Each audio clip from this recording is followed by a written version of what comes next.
50 Cent and Ja Rule have one of the longest standing beefs in hip-hop history. Dating back to their days as rising rap stars out of Queens, they've spent much of the last 2 decades throwing shots at each other. However, this has only resulted in the rapid decline of Ja Rule's career. From rap superstar to becoming the target of social media ridicule, Ja Rule's career has taken a hit in public perception since his feud with 50 Cent began. Their beef kicked off after neighborhood legend and street figure Kenneth Supreme McGriff chose to back Ja Rule as an artist over 50 Cent. With Ja Rule and Irv Gotti achieving mainstream success, it made sense for Supreme to align with them as he was trying to re-establish himself after being released from prison. Supreme leveraged his influence and street credibility to support Ja Rule, gaining valuable connections in return to position himself as a legitimate businessman. This angered 50, who saw Ja Rule as a fake gangster. In 50's view, Supreme should have supported someone like him who truly understood the hustle. Despite 50 Cent's dislike of Ja Rule, things remained civil until Ja Rule was robbed at gunpoint for his chain by 50's associate, Lil Troy. This incident, according to 50, marked the beginning of their feud. From Murder Inc.'s perspective, the beef unofficially started at a video shoot in 1999. While Ja Rule and Irv Gotti were filming the Murder for Life music video in Jamaica, Queens, 50 approached Ja Rule to greet him, but Ja Rule ignored him. This snub was obvious to 50, especially since Ja Rule had recently achieved mainstream success with his single Holla Holla, which reached number 35 on the Billboard charts. To Murder Inc., this marked the start of their full-scale war with 50 Cent. Seth Ferranti elaborates on this situation in his book, The Supreme Team. In the book, Irv Gotti is quoted as saying, "The hate from 50 came from pure jealousy. We were on Jamaica Avenue shooting the Murder for Life music video, and I had the real OGs out there, Supreme, Slim, and they all giving us love.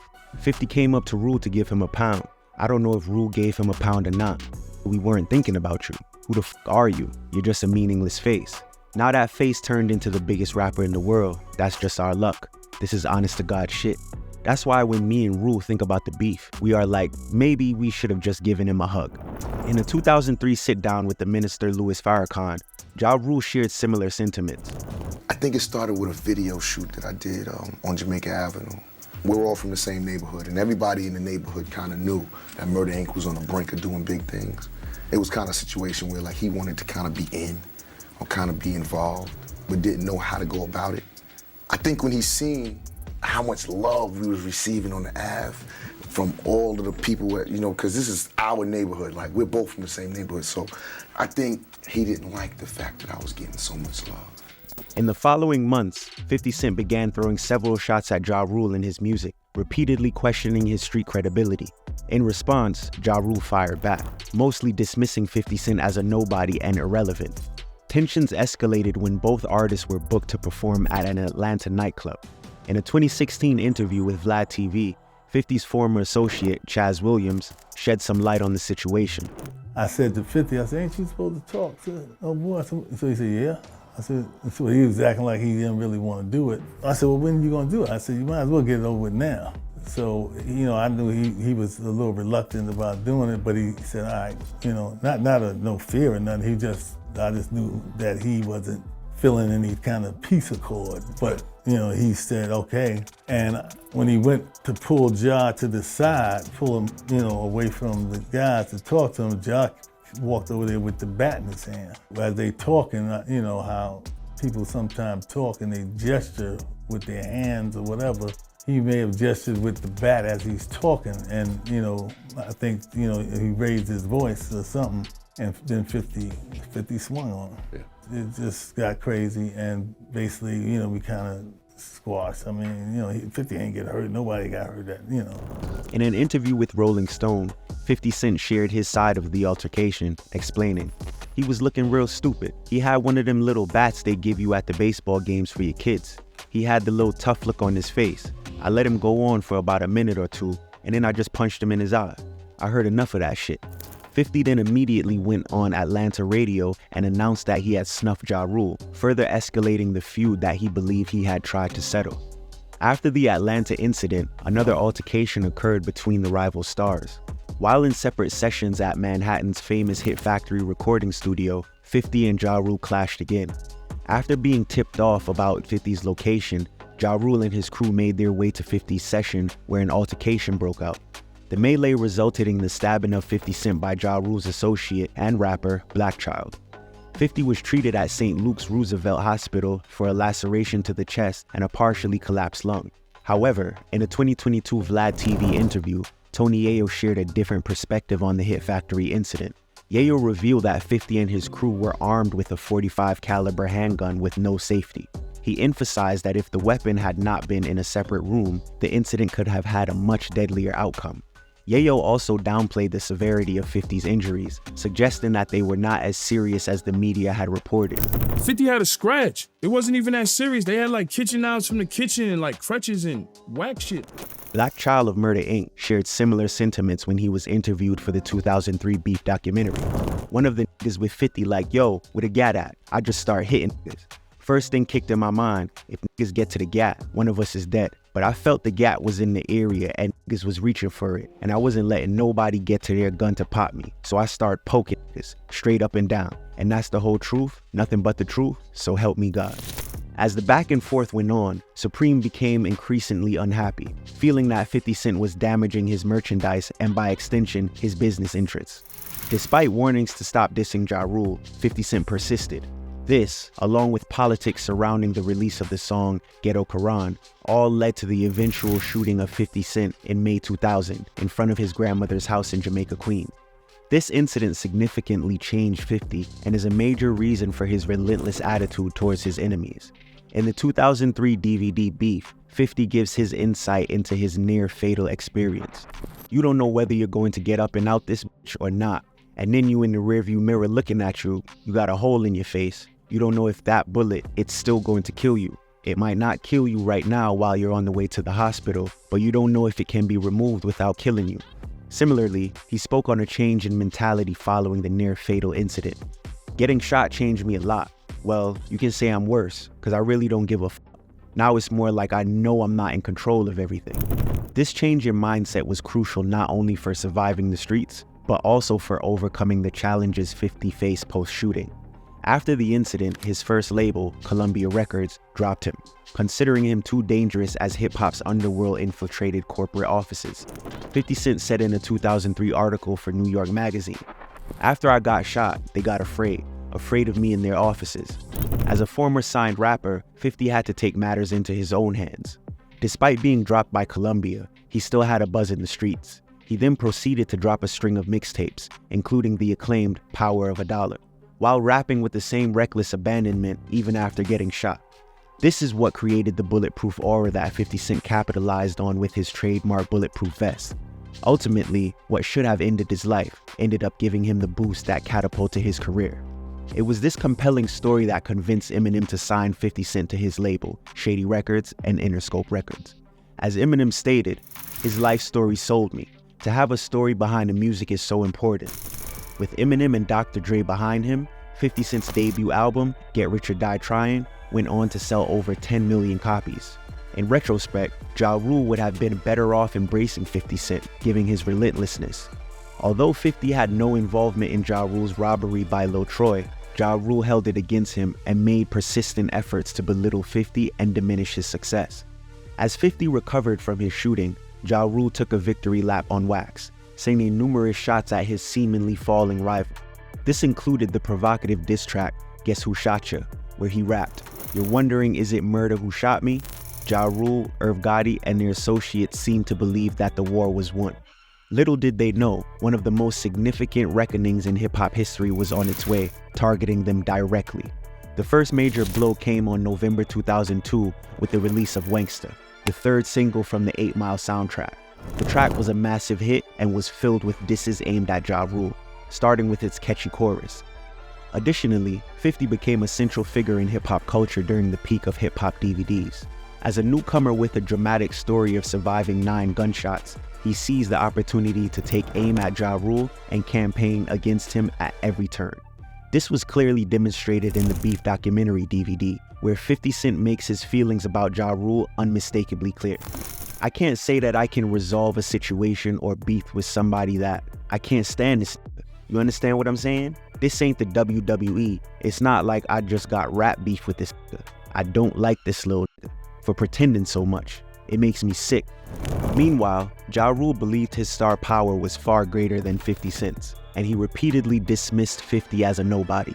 In response, 50 Cent made his hate for Ja Rule a central aspect of his brand, to the point where being a fan of 50 almost meant disliking Ja Rule, which is ironic because sonically their biggest hit records mirror one another. While Ja Rule aimed to avoid giving 50 Cent any publicity, he overlooked how significantly his image would be affected in the ever-changing world of hip-hop, particularly in an era where violence was a key selling point in mainstream rap. Ja Rule appeared increasingly weak as he consistently avoided 50's relentless verbal attacks and ridicule. Compounding Ja Rule's troubles, 50 Cent was now aligned with two of the biggest names in hip-hop, Eminem and Dr. Dre. And just like that, the tables were turned, and 50 Cent had all the momentum behind him. By January 2003, Interscope released In the Club, the lead single from 50 Cent's debut studio album, Get Rich or Die Trying. The record reached #1 on the Billboard chart and has since become one of the most recognizable songs and beats in hip-hop history. More importantly for 50, it solidified him as a superstar and gave him the platform and the financial means to continue going at Ja Rule and his associates without fear of retaliation. In a 2017 interview with Hot 97, Irv Gotti recounted the first time the label heard the track. Irv described turning on the radio in his office and hearing Flex debut the new record. As soon as the beat dropped, Irv said, "Oh God, we're fucking Dre," right? So I'm like, all right, the beat is fucking nuts. He may have one, but let's see if he connected the dots lyrically. He may have not connected the dots lyrically. As soon as 50 began rapping, Gotti said he turned to everyone in the office and said, "Buckle up, we have a major problem. This guy's hot. This record, and he's with Jimmy Iovine, Dr. Dre, and fucking Eminem. We have a problem." Equipped with bulletproof vests, armored cars, and backing from the biggest names in hip-hop, the feud with Ja Rule escalated significantly, especially after Ja Rule mentioned Eminem's daughter in the 50 Cent diss track Loose Change. In the song, Ja raps, "You claim your mother's a crackhead and Kim's a known so what's Haley gonna be when she grows up?" This put Ja Rule in the crosshairs of 50 Cent, Eminem, D12, and G-Unit. The combined star power was too much for Ja Rule to go against on his own, especially as his mainstream career was on the decline. On the song, Toy Soldiers, Eminem raps, "That Ja shit, I tried to squash it. It was too late to stop it. There's a certain line you just don't cross, and he crossed it. I heard him say Haley's name on a song and I just lost it." With the help of Eminem and his non-stop ridiculing of Ja Rule, 50 Cent was able to eviscerate his rival in the court of public opinion. The first significant setback for Ja Rule came with the release of his 5th studio album, Blood in My Eye, in November 2003, which failed commercially. Much of the album's content primarily focused on his feud with 50 Cent and his issues with several other rappers. Additionally, it demonstrated how much 50 had affected Ja Rule, as he abandoned his previous R&B style in favor of a more hardcore lyrical approach that did not resonate with fans. With Ja Rule struggling to move units at the same rate, the situation had clearly shifted in 50's favor. As 50's fame grew and securing million-dollar deals with brands like Reebok and Vitamin Water, Ja Rule was becoming a footnote in both hip-hop and 50's story. The more 50's star grew, the more he attacked Ja Rule, and with each verbal assault, Ja Rule's musical relevance diminished. Although both artists have long moved past their musical primes, the verbal exchanges continue, often feeling more like bullying, with 50 Cent frequently mocking Ja Rule whenever possible. Nearly 2 decades after their feud, it's clear who the winner is, with Ja Rule himself acknowledging 50's dominance. In September 2013, Ja Rule and Irv Gotti visited Hot 97 for an interview with Angie Martinez, where both admitted that they felt they had lost the war to 50 Cent. They attributed their defeat to various factors, including the federal investigation into Murder Inc., Eminem's influence and efforts to have them banned from award shows by threatening not to perform, and of course, 50's own immense star power. Irv Gotti added that, when you are the top dog in the hip-hop world, whatever you say is law.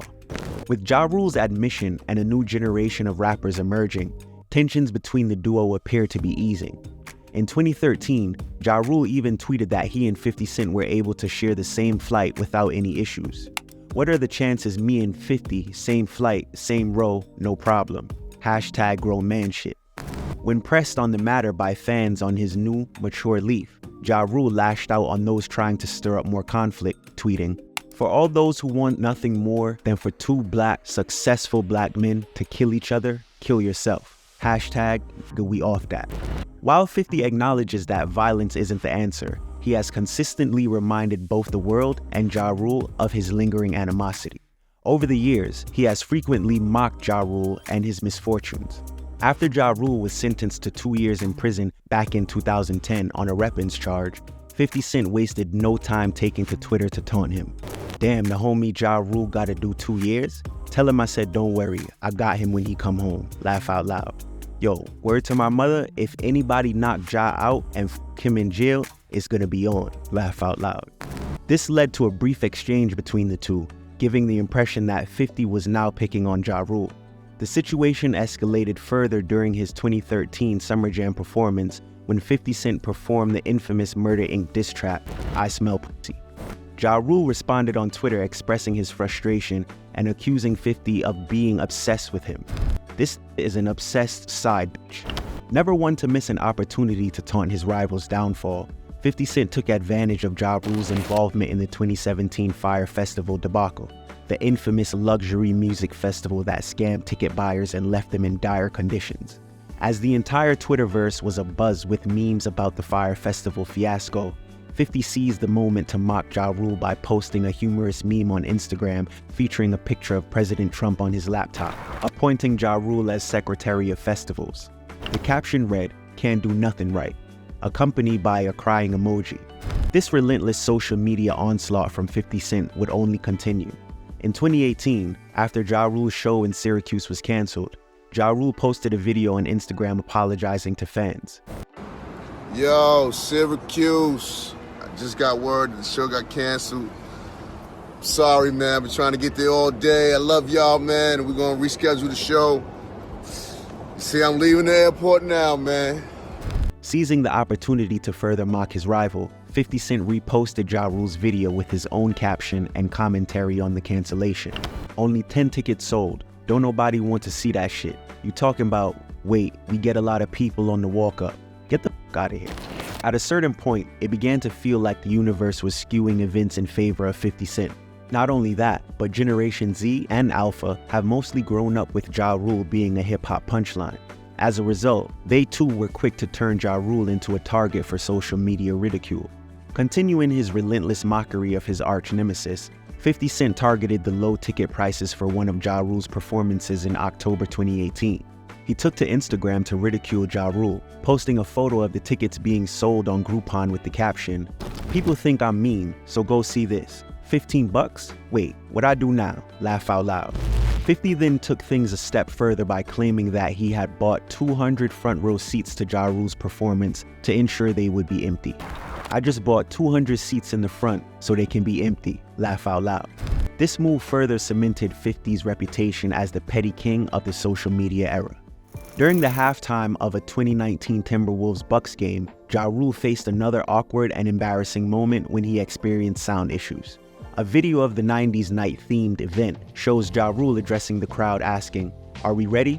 However, the footage reveals the arena was completely silent as he attempted to energize the audience multiple times. Eventually, with a sense of defeat, he said, "I guess not." Sanchez, we ready? 1 second. I'm loading up. They give me time to load up. Are we ready?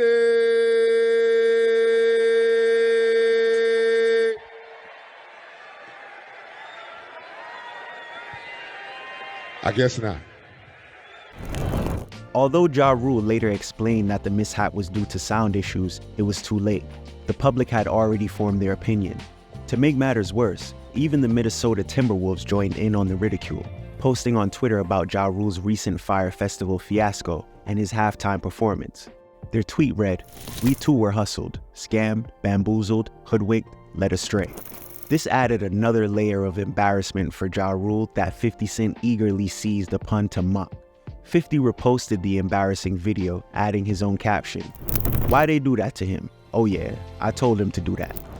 Years later, in 2023, after teaming up with the Minnesota Timberwolves, 50 continued to bash his nemesis in front of the world. He celebrated the team's official release from the curse that Ja Rule supposedly placed on the franchise. While Ja Rule had indeed cursed the team with a profanity-laden rant after they mocked his halftime performance, 50 was referring to the performance itself. In a video posted to social media, he vowed to rid the team of the lingering Ja Rule stink. It's a curse on the Timberwolves because somebody made a mistake and they let Ja Rule perform at the halftime show. And it was the worst that ever happened, right? But what happened is he cursed the Timberwolves. So now we're going to get rid of the Timberwolf curse. Got a whole ritual plan to break the curse, right? So everybody get ready to follow it. And you're going to get a chance to see what I do when the curse is broken. Timberwolves, let's go. On 3. 1. 50's animosity isn't limited to just Ja Rule. He also targets those associated with him. This was evident in 2019 when Ja Rule and Irv Gotti were denied entry into SOB's Nightclub. The incident, which went viral, featured Ja Rule and Irv Gotti arguing heatedly with club security guards. While performing in Saudi Arabia at the same time, 50 seized the moment to mock his rivals. He reposted the video on Instagram with the caption, "Man damn, why y'all won't let us in?" He also shared another clip of Ja Rule with the commentary, "Yo, someone hold my shirt," when you want someone to hold you back but they don't. However, Irv addressed the rumors surrounding the incident, clarifying that they were filming an episode of the reality show Growing Up Hip Hop at the Nightclub. He explained that the commotion wasn't due to them being denied entry to the club, but rather a reality drama orchestrated by the show's producers that went wrong. While Ja Rule continued to be a source of meme-worthy moments on social media, he also faced serious trouble due to tax issues. The IRS claimed that Ja Rule owed over $3 million in back taxes from 2005 to 2010 and 2012 to 2017. Despite having been sentenced to 28 months in prison in 2011 for failing to file income tax returns, Ja had fallen behind again. 50 Cent seized the opportunity to mock him with an Instagram post.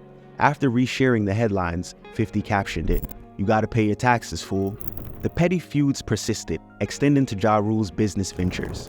In 2020, Ja Rule appeared in a commercial for a local Greek restaurant promoting their gyros. It didn't take long for 50 Cent and the rest of social media to get hold of the footage. With a witty Instagram caption, 50 wrote, "This what happens when with me. I'll have you and your whole label selling gyros. Go ahead, try me." To be fair to 50 Cent, mocking Ja Rule isn't always his doing. Ja Rule's tendency for exaggeration makes him the butt of jokes. This was evident in a couple of recent performances. During Nelly's Hot in Here festival in 2023, Ja Rule was carried onto the stage on a stretcher, with 2 full paramedics monitoring his vital signs as he lay still. As the sound of a heartbeat echoed from the speakers, Ja Rule suddenly sprang to life as if resurrected and launched into a performance of his 2001 hit, Living It Up. While the crowd seemed to enjoy the dramatic entrance, social media users were quick to mock Ja Rule's melodramatic entrance, with some suggesting it mirrored his career's trajectory. True to form, 50 joined in, posting the unusual entrance on Instagram with the caption, "Laugh out loud. What the f? I ain't gotta say shit, stupid." As weird as Ja Rule's performances might have been, not too long after, Ja Rule outdid himself at the 2023 BMI R&B Hip Hop Awards performance. During his set, the often ridiculed rapper had himself tied to a post, seemingly imitating the flagellation of Christ while performing One of Us from his 2000 album, Rule 336. 50 reposted a video of the performance with the caption, "Look at this shithead. Is he supposed to be Jesus? What the f? You can't make this shit up. Laugh out loud. So stupid." 50 Cent shows no signs of letting up on Ja Rule. Even during a hometown celebration, after Ja Rule posted a video of himself in Knicks gear, holding the Larry O'Brien trophy and shouting "Champions only, baby, let's go Knicks," he then raised and kissed the prized Larry O'Brien trophy before the game. Fans grew concerned as the Knicks were in a tense second-round matchup with the Indiana Pacers, facing injuries to key players, yet led the series 2-0. However, the Knicks eventually lost the series 4-3 as more players got injured. To 50 Cent, the blame was clear. He took to social media, reposting a video of a comedian mocking Ja Rule's video and captioned it, "Oh shit, don't bet on the Knicks to win this next game. This janky ass put his juju all on the team. That, I'm bet my money on the Wolves. Laugh out loud." In reality, 50 Cent is unlikely to ever stop verbally abusing Ja Rule. For one, Ja Rule makes it too easy, and secondly, 50 has only one way of dealing with his rivals. But while he's relentless with his enemies, he's equally dedicated to his friends. Eminem highlighted this when he spoke about 50 Cent while receiving his star on the Hollywood Walk of Fame. I'm here today because this is not only like a business partner to me, it's one of the best friends I've ever known in the world. And I would say that it's much more fun to be his friend than it is to be his enemy. Because this guy is fucking relentless and he won't stop.